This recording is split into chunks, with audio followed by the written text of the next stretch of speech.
Going beyond the headlines to the deeper issues. 96.3 WHUR and HUR Voices, Sirius XM Channel 141. This is the Insight segment, where your questions and comments matter. At 202-319-7810. 202-319-7810. Welcome back to the Daily Drum on WHUR and Sirius XM Channel 141. This is the Insight segment. I'm Harold Fisher. Have you ever felt like a victim? Ever felt like life was constantly handing you lemons and you're still trying to figure out the lemonade part? How do you move from the woe is me to emotional and spiritual empowerment? Well, tonight we're going to try to answer those tough questions. My guest is Dr. Nicole Cutts. She's a clinical psychologist and author of her new novel, The Adventures of Isabelle, Journey to Orphalese.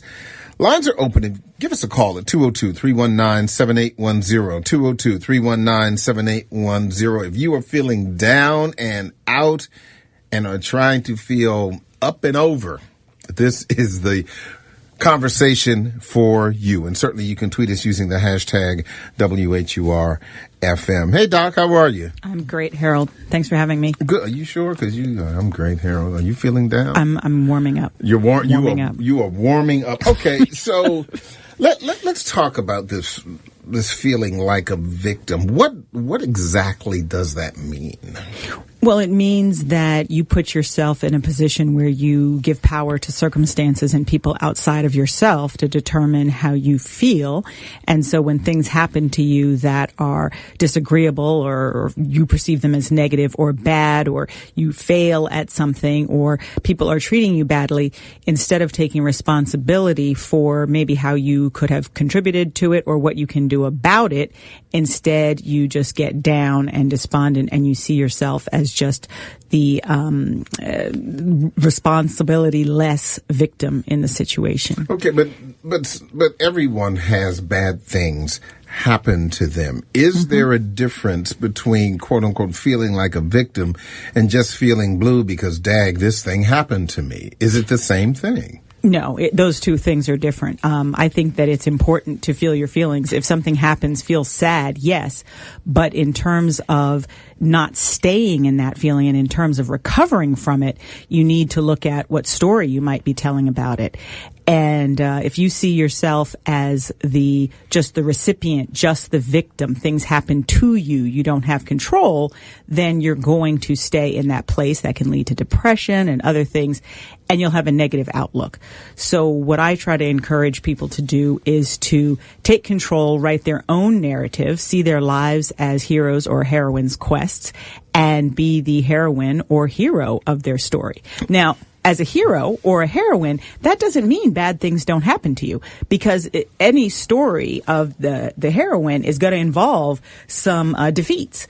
But it's how you recover from that and that you recognize that it's just a part of the journey. Are some people more likely to handle these things better than others? Yes. I think that based on temperament, based on experience, based on childhood experience, which helps to shape your brain and how you react to things. Some people are just naturally better equipped. But I think that everybody can learn to see themselves as the hero or heroine of their own story. And they can learn to reframe things that happen to them in a way that they are empowered versus being disempowered. 202-319-7810. 202-319-7810. How do you move from feeling like a victim to emotional and spiritual empowerment? Do you struggle with these issues at all? Have you ever felt like a victim? Want to hear from you. Lines are open. The doctor is in. Give us a call at 202-319-7810, 202-319-7810. Okay, so what if there are a series of things that may happen to you back to back? Because I think that's when you have situations where people begin to feel like that. So you're mowing the lawn. This is a man thing, I guess. Although, I mean, I'm just thinking about they do mow the lawn too, or pay somebody, and so do I, because I don't mow the lawn. Right. But So if you mow the lawn and the lawnmower breaks down, okay, so you know that you gotta stop and you gotta go to Home Depot, Lowe's, wherever, and buy a new lawnmower. But on the way there, you get a flat tire.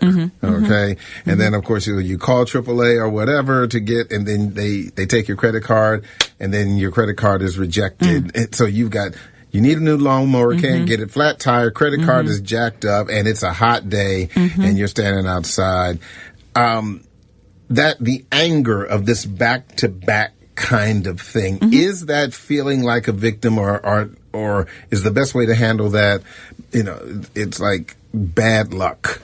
I think the best way to handle that is you can be frustrated and you can be a little angry, but if you think about any great tale of a hero or a heroine, a lot of negative things happen to them. And if you're short on material, you can read the Bible, you can pick up all sorts of stories and watch movies where the hero or the heroine goes through a lot of trials and tribulations. That's a part of the journey, right? So if you change your concept to, okay, this is just one of those trials on my road today, if you didn't have any of those things happening to you, then I would even suggest you might not be on the right path, right? You're just skating along. But if you choose to see yourself as a heroine or a hero, you might get down, you might get sad, but then you need to stop and say, okay, what does this mean in my journey? Maybe this is something that's just supposed to teach me something. Let me see it like that. And then you are not just being the recipient of things, right? You're not just getting down on yourself. You don't think the world is against you, because when you start thinking that, you're going to be dragged down. And you need that energy for important things. That's the other part of this, is that if you have a life of purpose, if you have a mission, if you have a vision, then you realize you cannot afford to wallow in self-pity. So that means make sure the lawnmower is ready to be to work before. I'm serious. Yeah. You got to make sure it's oiled and lubed and all of that stuff. You got to make sure that your tires are right so that you don't have a flat tire. All that little mundane stuff that heroes and heroines have to do. Your bills. Yeah, we have to do all that stuff, and sometimes that gets boring because look, in real life, every minute is not capturing the Holy Grail, or every minute is not fighting a dragon. But so I look at all those little things. Those are baby dragons to me, So, but you do the best you can. You prepare. But even when you prepare, things still are going to happen that are out of your control. It's the bad things happen to good people. Yeah. And bad things happen to bad people, too. Yeah, I was about to say that. Thank you. 202-319-7810, 202-319-7810. We're talking about moving from woe is me to winning me, emotional and spiritual empowerment. Calvin, calling from Southeast D.C. What's on your mind, Calvin? I just wanted to talk about a time when there was a guy, we used to call him Dad all the time. He had cancer in his lungs, and I kind of felt he had cancer in his lungs because he was breathing a funny way to be a respiratory problem, but the hospital said cancer. I felt kind of guilty because all that time I knew it was a lung problem, but I could never get to the hospital anytime to tell them, I think it's in his lungs, it's not in his kidneys. And when he passed away, I had went to visit him like 3 days before he passed, and his wife had brought him home to die. He said, I'm going to die. The cancer is in my lungs, it's not in my kidneys. And that woe was me was like, I thought I was guilty for that, and I had to go around, thinking that it's my fault. But I finally, let it go and let God deal with it. Like you said earlier, I finally turned the lemons into lemonade and started to let God deal with it. But it was really a burden on me. Yeah. Once I told the family, I knew it was in his lungs the whole time. You know what, Calvin? Thank you for that. And I want Dr. Cutts to address that, because your example, while it's very specific, that's not unusual and thank you, Calvin, that's not unusual for people to feel guilty about things that they believe that they could have done to prolong the life, make someone else's life better. That's very common. Yeah. First of all, Calvin, I want to say thank you for calling in, and also sorry for the loss of your father. And I'm glad that you did recover from that. Guilt is an emotion that also leaches our energy, drains us, and will drag us down. part of being human means that we can't control the past and we can't change the past. It also means we don't have control over a lot of circumstances. So what I try to encourage my success coaching clients and therapy clients to do is to practice the fourth agreement by Don Miguel Ruiz, who wrote a book called The Four Agreements. And the fourth agreement is to always do your best, under the given circumstances of that day and that time, not to try to do more, and definitely don't try to do less. You did your best, and after that, then you leave the results, as you wisely did, up to God. And thank you so much, Calvin. 202-319-7810, 202-319-7810. Michael calling from D.C. Thanks for calling. What's on your mind? Michael, are you there? Oh, yes, I'm here. Sorry about that. Go right ahead. Yes. I just wanted to chime in a little bit. I think it has a lot to do with how people respond to different things that happen, right? I know in my life, things happen all the time, but I look at the situation and I say, well, that's just life on life terms. Things, just happens, But other people may look at it and become overwhelmed by it, right? Mm-hmm. But through my own experience, and I heard you mention that earlier, through my own experience, I've learned how to deal with situations a little better. You know what I'm saying? I have this thing that I say to myself, it's not the end of the world, and I can live to see another day. And that kind of gets me through it. Mm-hmm. You know what I mean? Yes. But I have friends and stuff, any little thing that happens, they can have a hard day at work, and they become really overwhelmed by that, Yeah, Michael, thank you so much for that. I appreciate it. And that kind of brings me to something else, because as we've seen over the past year and a half or so, we've seen a lot of stories related to hostile work environment, sexual harassment of women, and specifically as it relates to the Me Too movement. In your book, The Adventures of Isabelle, Journey to Orphalese, which is the second novel in this series, this fantasy series, but you address some really critical issues as it relates to women and girls and their power and not being victims. That's easy for me to say, but as we have seen, this is not an easy thing to do, because again, what is happening to these women is not their fault. I agree with you, and I don't want anybody to mistake that I'm saying if you are harassed or if you worse, sexually assaulted, especially, that it's not your fault. But I do call on women and girls to own the power that they have in situations, because what I know and what I've seen is that sometimes we do not use our voices and we don't speak up when, let's say, something is at a beginning stage of some sort of harassment, right? Sometimes people who want to take advantage of you do some grooming. They sort of test some boundaries. And I think, unfortunately, especially because of the way women and girls are socialized, we don't want to make somebody else feel uncomfortable. So we are afraid to speak up. And I think a part of accessing your inner heroine is to say, okay, wait a minute. If I am going to be strong, if I'm going to be brave, what do I really need to do to honor myself, to take care of myself in this situation, and to be assertive, right? So I am not saying that no one is victimized or can't be victimized, but I do think that there are some people who cry victimization many years later or even at the time. And if you ask them, did you say to this person, I'm uncomfortable? Did you say, please do not sit so close to me? Did you move away from that person? You will hear, well, no, because I didn't want to make them uncomfortable. It's just fear.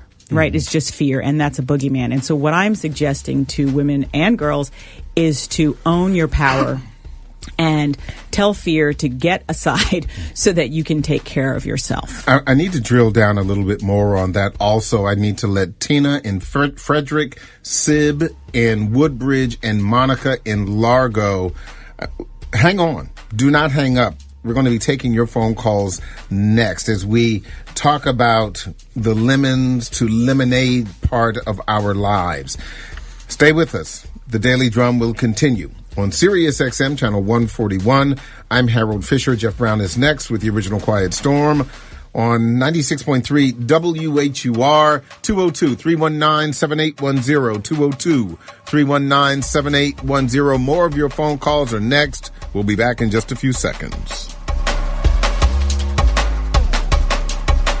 The Howard University Radio Network is WHUR 96.3 FM, WHUR World 96.3 HD2, student-run WHBC HD3, Glasshouse Radio, Sirius XM Channel 142, HBCU, and Sirius XM Channel 141, HUR Voices, Washington.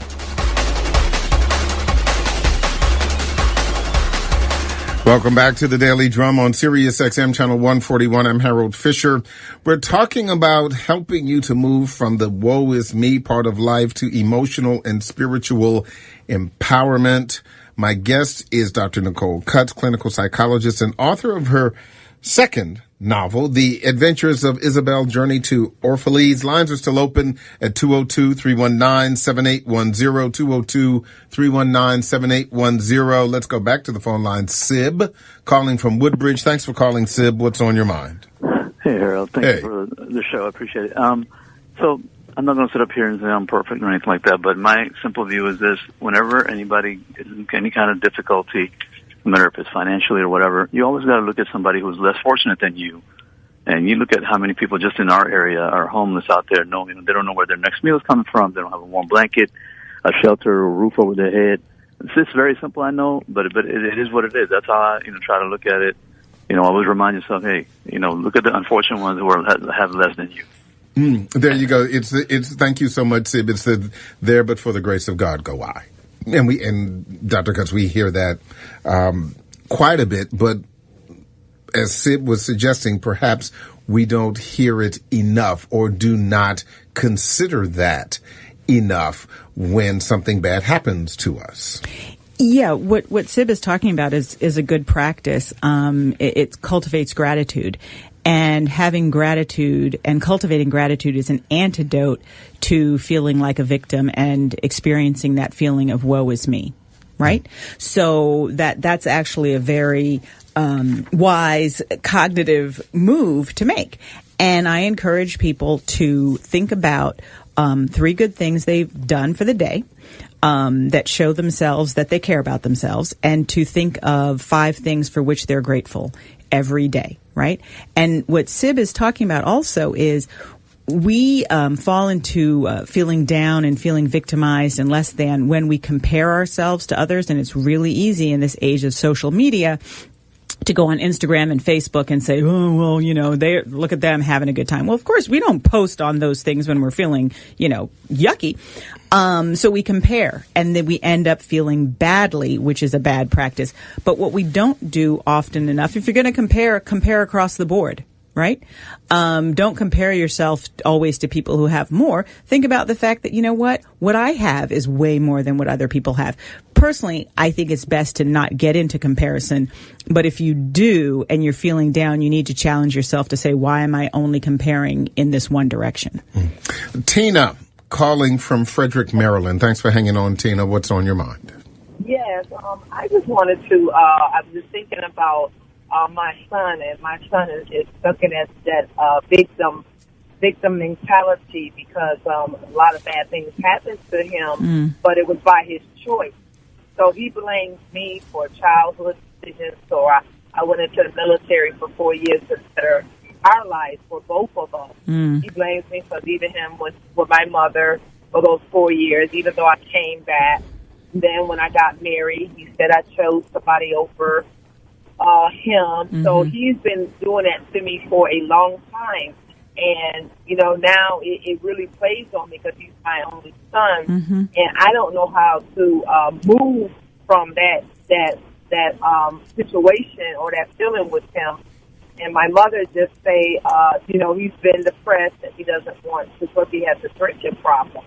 So he has a lot of combination of things on that, but he targets me, and I'm really the only one that's, doing something in his life. His father's not in his life. So, we kind of got not a good relationship for him to be my only son. And I'm seeking help, but he don't want to get anything because he just feels like I won't accept what I done. And what I done was for the service. That's the only thing I did, but I came back home. Well, Tina, let's see what Dr. Cutts has to say, because Dr. Cutts, at least in the two examples that her son, that she has shared with us, it seems like her son is pointing at her instead of looking at the broader circumstances that he is in. Well, first of all, Tina, thank you for calling in.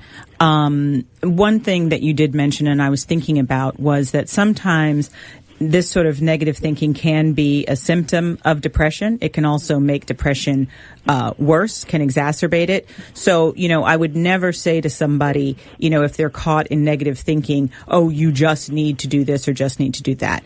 If it's prolonged, if it's affecting your life, I think that you should get assessed and see if you have depression. And it sounds like what you're saying is he's not willing to do that. It's not uncommon that children blame their parents for circumstances that they are in. And the deal is that we get the parents that we get, and they often do the best that they can. Now, you can stay in that place of blaming your parents for how you feel or where you are in your life. But the problem with that is that you stay in that place and you stay miserable. A lot of times we benefit from blaming other people because it takes the responsibility off of us.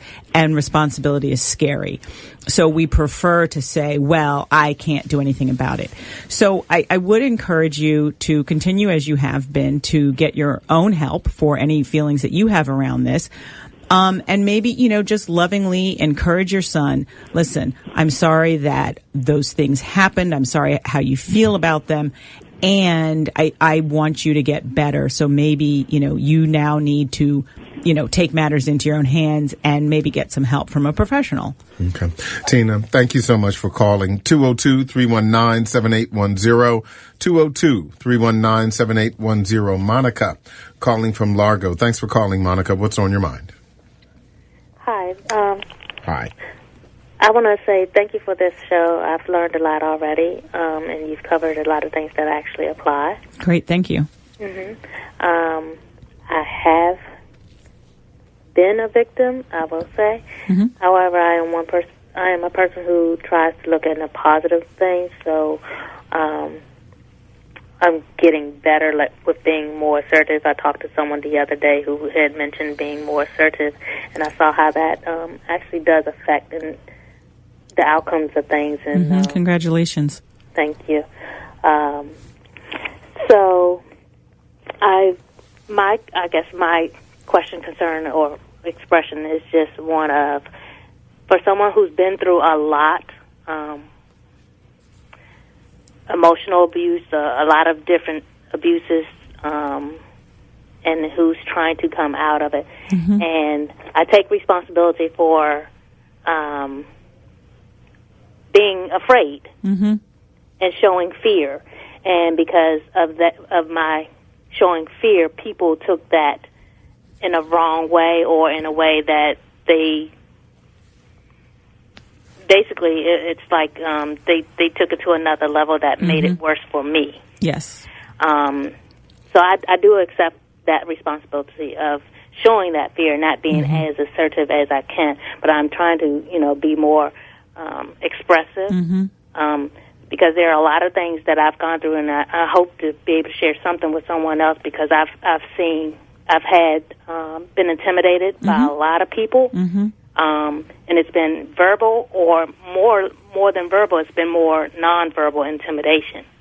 Well, and I think if you call that out when you see it, when people are doing these nonverbals, it helps. Yes, thank you. And Monica, you said that you hope that you can help people someday with that. You're helping people right now by sharing your story. And I'm glad that you said responsibility and not fault. Okay? Right. Because it's really important when we examine ourselves and our behavior that we not view this as our fault. You know, there are times when maybe we didn't speak up and we could have. That doesn't mean it's your fault. It means that you strive to do better and that you just do the best that you can. And under those circumstances in the past, you did the best that you could then. That's the past. And now, today, you're moving forward, embracing your power, right? And speaking up when your senses tell you this person is acting inappropriately or crossing my boundaries. Because being assertive really just means knowing how you feel and being willing to express that without fear. Monica, thank you so much for talking to us, and good luck as you continue on this self-actualization journey for yourself. Let me go back to the phone lines, 202-319-7810, 202-319-7810. Lisa, calling from Fredericksburg, Virginia. What's on your mind? Hi. Yes, you were just talking about, like, feeling woe is me, and how do you get over that? I just feel very stuck in my life. Obviously, I want to improve myself, and I want to move forward and feel like I'm making progress, and I don't feel that way. I'm not really sure how to begin, where to start. Yeah, I talk to a lot of people who feel like that. In terms of, in my practice as a success coach, that's one of the reasons why people come to me often, because they are feeling stuck. I think you've got to start with probably one area of your life at a time. You need to examine what it is that you feel you want to be doing, be guided by your instincts. I'm guessing you've probably been blocked by fear at a few turns here or there. Is that correct? I guess it could be fear. That, and I guess money is an issue, of course. Yeah, I mean, money can be an issue, but you know, there's always some place that you can start. You know, you might overwhelm yourself thinking you have to, you know, shoot to the head of the class or the line, or, you know, whatever the vision is. But I think you have to first articulate what your vision for your life is. You know, how do you want to be living in all areas of your life, and start to address some of those things. Maybe start with some smaller things that, you know, for which money is not the block, but even when money is the block, you can still devise your ultimate vision and still create a plan to help you to overcome that block. And, you know, being stuck can just be a place that you are before you break out or before you have a breakthrough. So try not to let feeling stuck get you down. Go into that and see what it is that might be holding you back, circumstances that you control, not things that are outside of your control. What do you think your next move might be, Lisa? That's the problem. I don't know. I think I would like to go back to school so that maybe I can figure out what I do want to do with my life and how to improve it that way.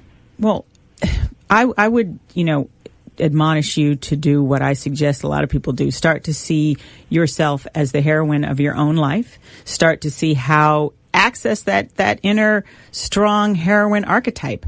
What does she want? You know, how will she guide you? She might say, hey, we don't have time for this fear thing.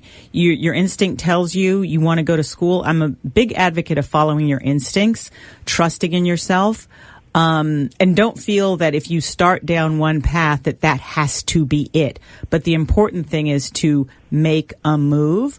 So if your instinct leads you in that direction, step in that direction until you get information that tells you to step in a different direction. But then you're in movement when you're doing that. Okay, well, Lisa, thank you so much for talking to us and your phone call, and certainly good luck to you. I need to take a break, but when we come back, I want to talk a little bit more about heroes, heroines, and villains. Also, I didn't want to forget the part that all of that plays into our discussion about this Me Too movement and the people that are involved. So please stay with us. Lines are still open at 202-319-7810. 202-319-7810. We'll be back in just a moment.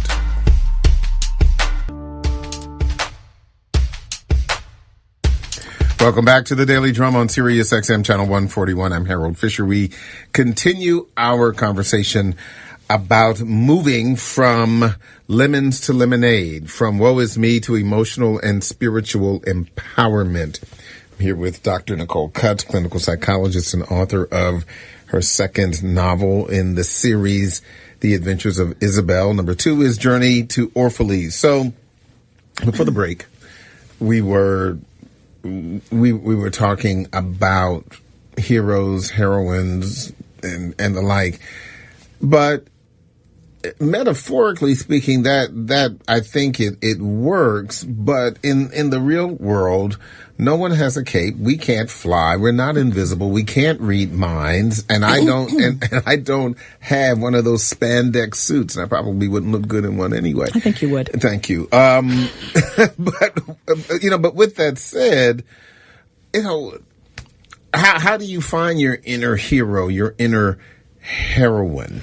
Well, that's a very good question. But I distinguish heroes and heroines from superheroes and superheroines.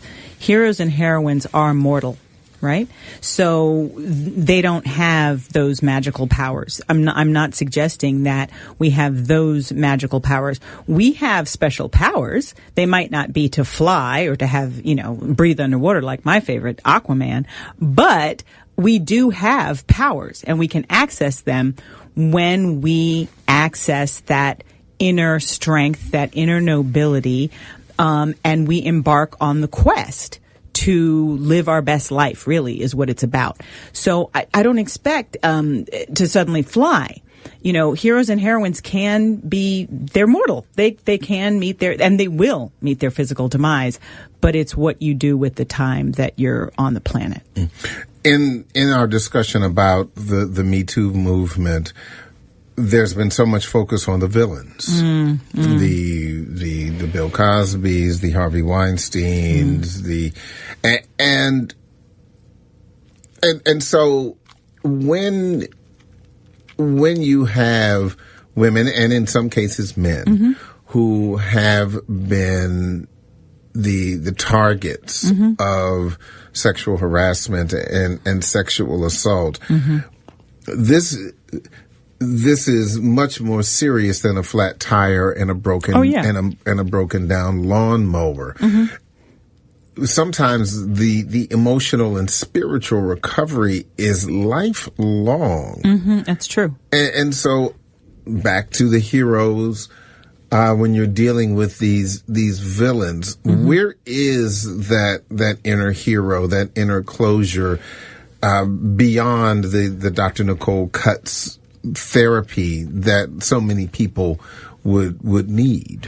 Well, you're absolutely right, and the recovery from assault or continual harassment is something that I do think that accessing your inner hero or heroine can apply to, and what that has to do with is having confidence and a belief in yourself that you can continue, that you can recover, that you can go on.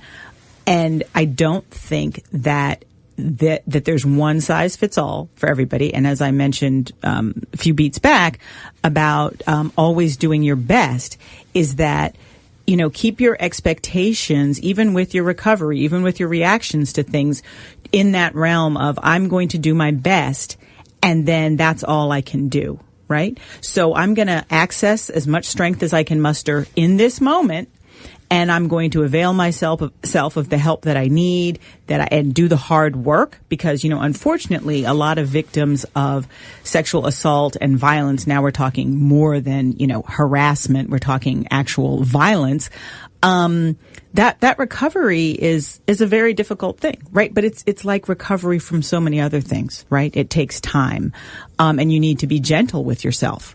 When I talk about accessing that inner hero and heroine and being giving your best, that's not an invitation to beat yourself up and to tell yourself where you should be. You are where you are, you try your best, and you leave the rest. But you have to have compassion for yourself, even in that process. But so in your book you have heroes, heroines, but okay, so you have a pirate. Now when you tell me about a pirate, I think arg. I think he does not say that. Yeah, well, I mean, but of course that's a pirate word, arg. Right, yeah, but that's okay.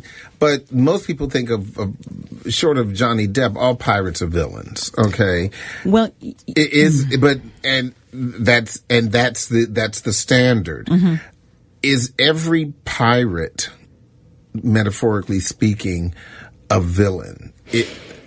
People are complex. This pirate in my book, in Journey to Orphalese, he is the main nemesis of Princess Isabelle and their Royal Navy, which is on their way to rescue their colony of Orphalese. He is the main bad guy.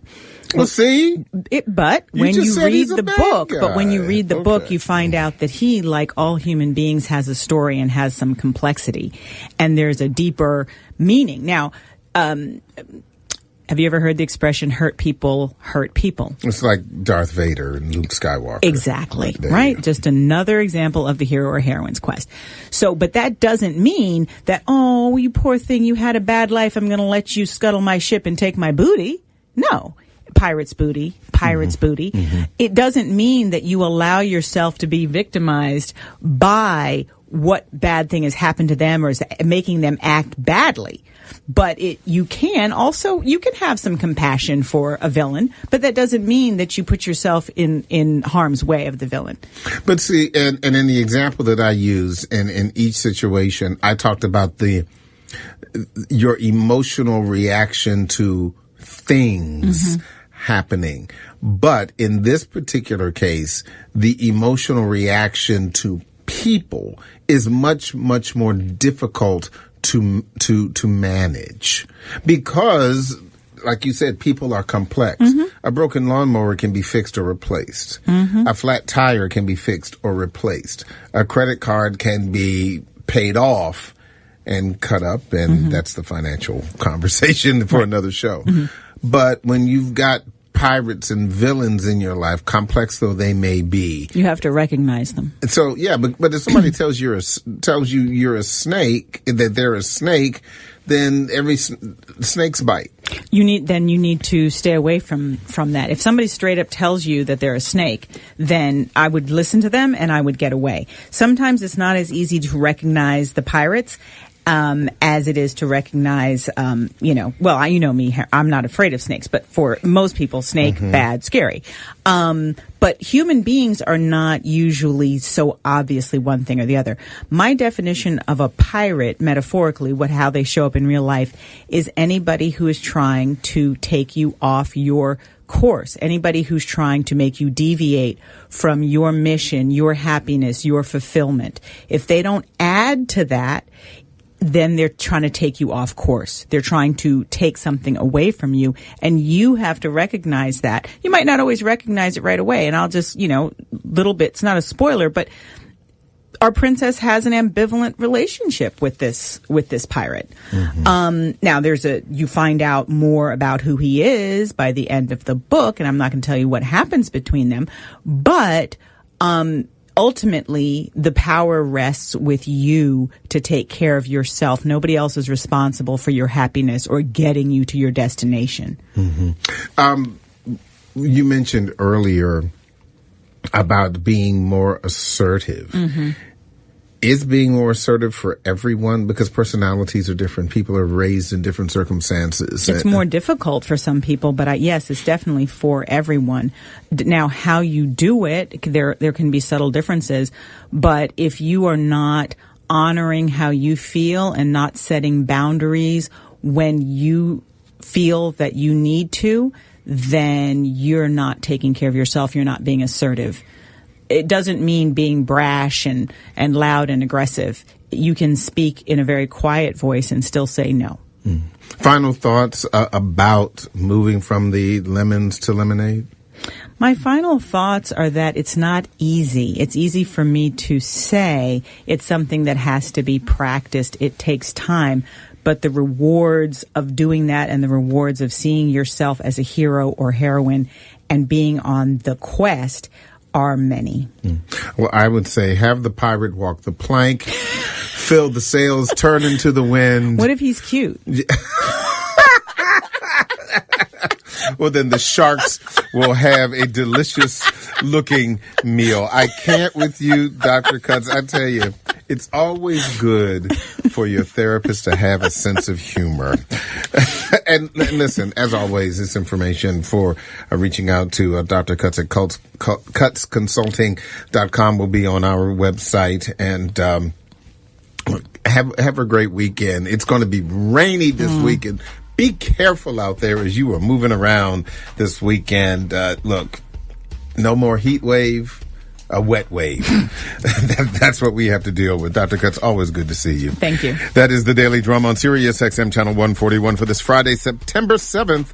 For News Director Renee Nash, reporters Taylor Thomas, Troy Johnson, Millette Green, Bramante Bryant, producer Candace Atkins, and engineer Bobby Adams, I'm Harold Fisher. You can tweet us using the hashtag WHURFM.